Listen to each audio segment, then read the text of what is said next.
कोणी EPS 95 पेन्शनधारकांशी म्हणजेच employ pension scheme 1995 यांचे जे कर्मचारी आहेत या कर्मचाऱ्यांसाठी अतिशय महत्त्वाचा एक निर्णय घेतलेला आहे। जे प्रायव्हेट सेक्टरमधील कर्मचारी आहेत या कर्मचाऱ्यांसाठी अतिशय महत्त्वाचा एक निर्णय सरकारने घेतलेला आहे। आता जे सॅलरी लिमिट आहे EPS 95 पेन्शनधारकांचं ते कर्मचाऱ्यांचं ते EPS मध्ये येणाऱ्या सर्व कर्मचाऱ्यांचं सॅलरी लिमिट हे आता वाढवलं जाणार आहे आणि त्याचा फायदा सुद्धा पुढे जाऊन होणार आहे। नेमका फायदा काय होणार तर किंवा कॉन्ट्रीब्युशन गव्हर्नमेंटचं आणि एम्प्लॉयचं नेमकं काय असतं याची सर्व इन्फॉर्मेशन आपण आजच्या व्हिडिओमधून पाहणार आहोत। त्यामुळे व्हिडिओ स्किप न करता शेवटपर्यंत पाहायचे। चॅनलवर पहिल्यांदा आला असेल तर अशाच महत्त्वपूर्ण अपडेट्ससाठी चॅनल सबस्क्राईब करा। त्याचबरोबर शेजारील बेल आयकॉन सुद्धा ऑन करून ठेवा म्हणजे असेच महत्त्वपूर्ण अपडेट तुमच्यापर्यंत रेग्युलर पोहोचत राहतील। तर नमस्कार, मी पूनम आणि तुम्ही पाहत आहात पुन्हा एक नवीन अपडेट। तर बघा, पेन्शन नियम बदलणार, नवीन गाईडलाईन्स जारी केलेले आहे। पेन्शन नियम बदलणार, नवीन गाईडलाईन्स जारी केलेले आहे। EPS 95 पेन्शनधारक जे आहेत ते पेन्शनधारक कर्मचारी आहेत त्यांचे सॅलरी लिमिट आता चेंज करून जे 15 तुम्हाला माहीत आहे पहिलं बेसिक सॅलरी लिमिट हे होतं 15,000 म्हणजे आत्तापर्यंत सुद्धा ते आहे, परंतु हे सॅलरी लिमिट आता 25,000 केलं जाणार आहे। याचा फायदा प्रत्येक कर्मचाऱ्यांना जवळजवळ होणार आहे।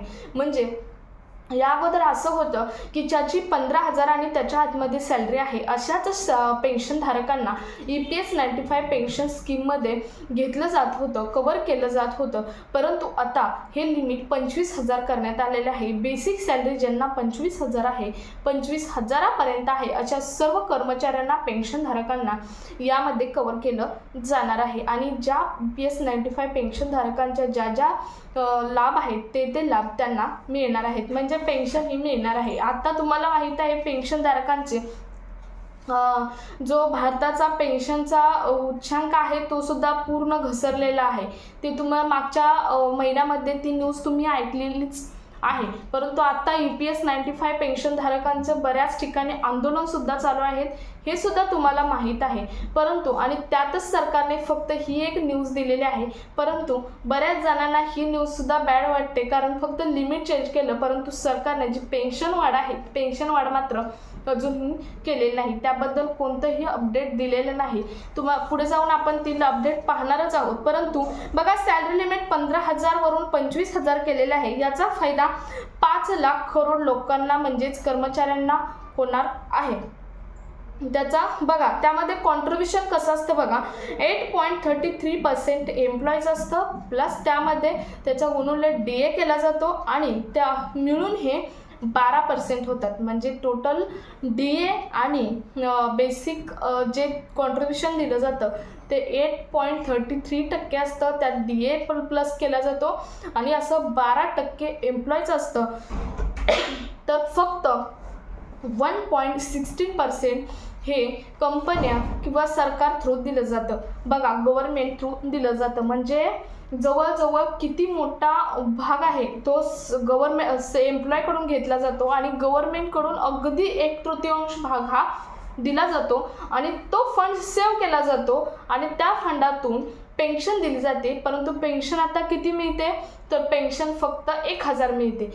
जवळजवळ 93 ते 96 हजार लोक आहेत की ज्यांना 1,000 पण पेन्शन मिळत नाही। EPS 95 पेन्शन जे आहे ते अगदी 300 ते 400 रुपयापासून पेन्शन सध्या चालू आहे बऱ्याच भागामध्ये।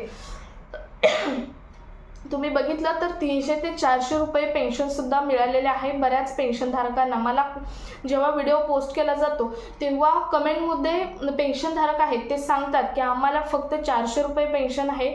मग 400 म्हणजे काहीच नाही, कारण आता बघितलं तर पेन्शनधारक म्हणजे ज्येष्ठ नागरिक आहेत आणि या ज्येष्ठ नागरिकांचा महिन्याचा खर्च फक्त औषध गोळ्यांचाच खर्च 3 ते 4,000 आहे आणि ही 300 ते 400 रुपये म्हणजे त्यांचा 1/3 सुद्धा भाग नाही।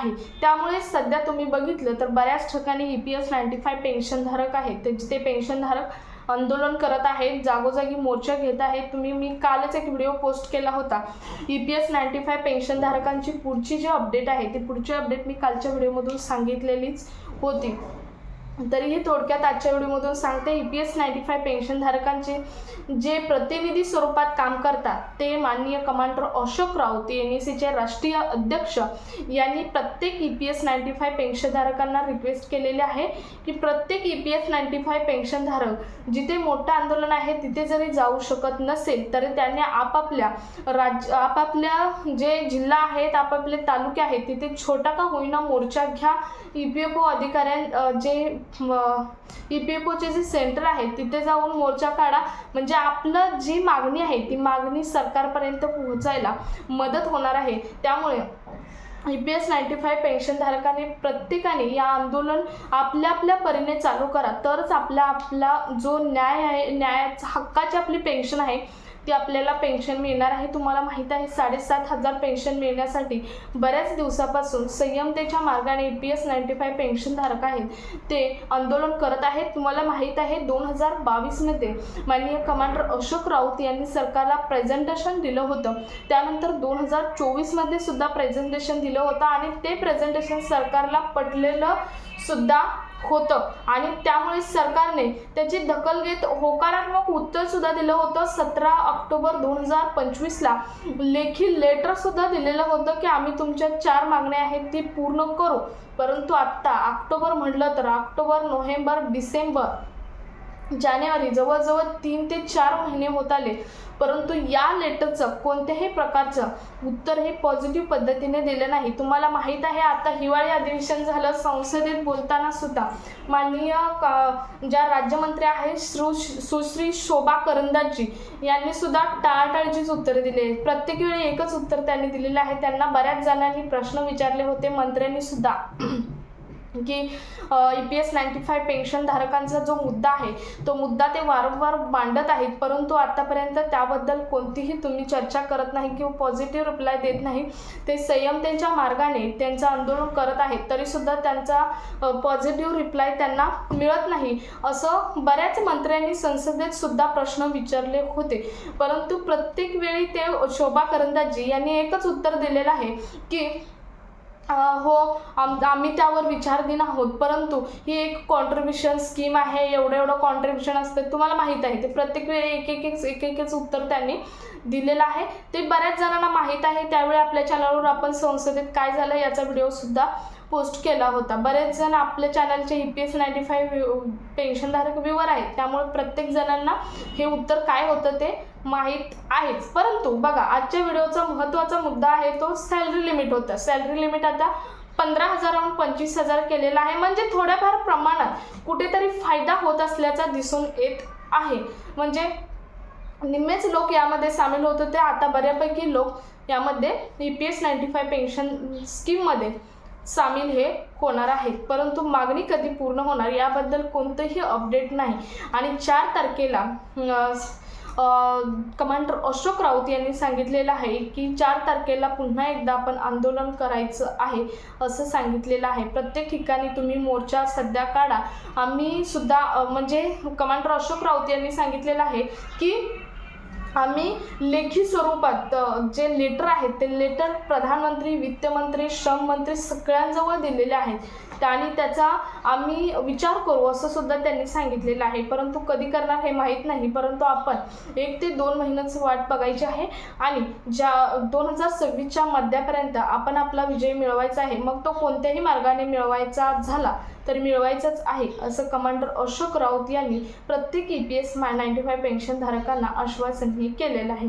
सो तुमचं यावरती काय मत आहे कमेंटमध्ये जरूर सांगू शकता. आजच्या व्हिडिओचा महत्त्वाचा मुद्दा होता सॅलरी लिमिट, परंतु बऱ्याच EPS 95 पेन्शनधारकांना हे अपडेटसुद्धा माहीत नसेल, त्यामुळे आजच्या व्हिडिओमधून थोडक्यात ही सुद्धा अपडेट तुम्हाला पुढची सांगितलेली आहे.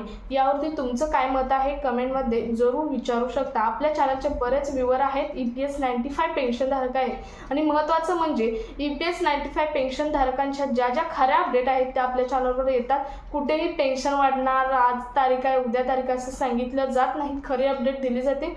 त्यामुळे चॅनलवर नवीन असाल तर पुढच्या अपडेटसाठी चॅनल सबस्क्राईब करायला मात्र विसरू नका. सो हा व्हिडिओ जास्तीत जास्त EPS 95 पेन्शनधारकांपर्यंत शेअर करा. भेटूया पुढच्या एका नवीन अपडेटसोबत. तोपर्यंत धन्यवाद.